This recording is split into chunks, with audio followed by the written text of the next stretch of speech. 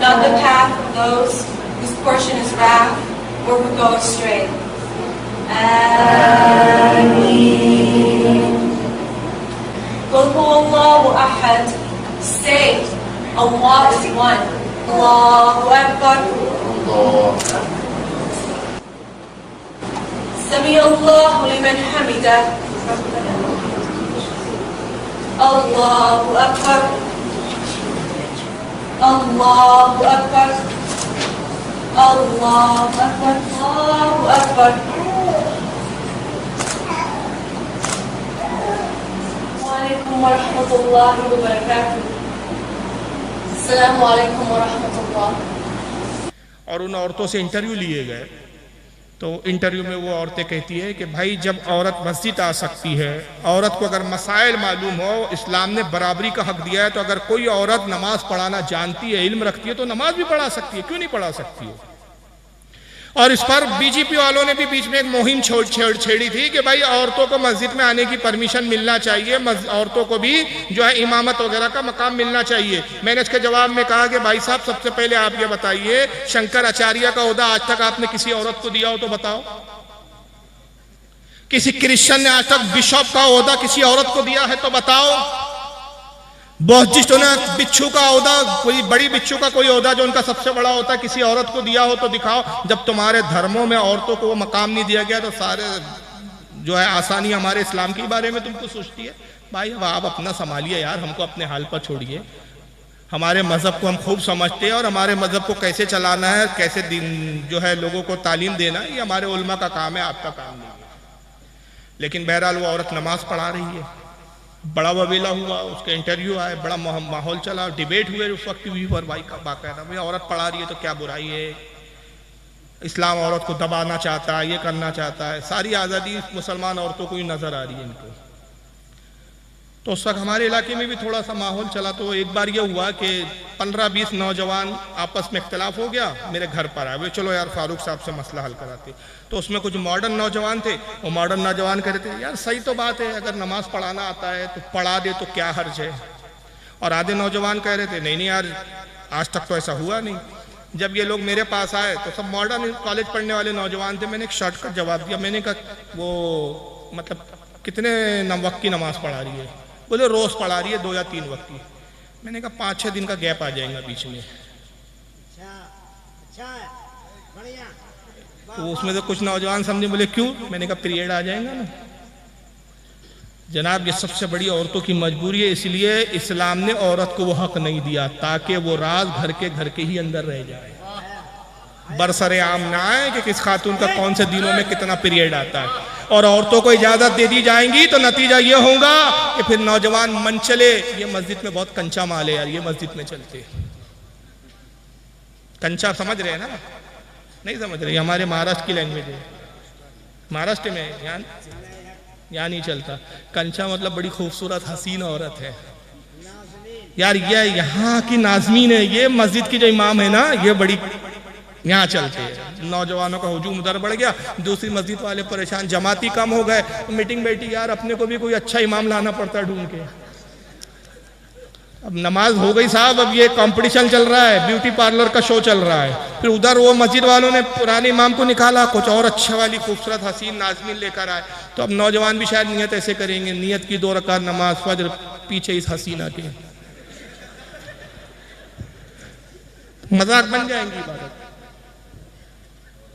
भाई इतनी पाबंदियां हैं तो गैरों के साथ भाग रही है, इतनी पाबंदियों के साथ गैरों के साथ भाग रही है। अब इबादत खानों को भी इबादत खानी की तरह रखने देते या उसको भी नुमाइश का अड्डा बनाना चाहते हो? तो बहरहाल इस बुनियाद पर इजाज़त नहीं दी जा सकती। अकली दलाइल भी है और नकली दलाइल भी है। दूसरा सवाल ये पूछा गया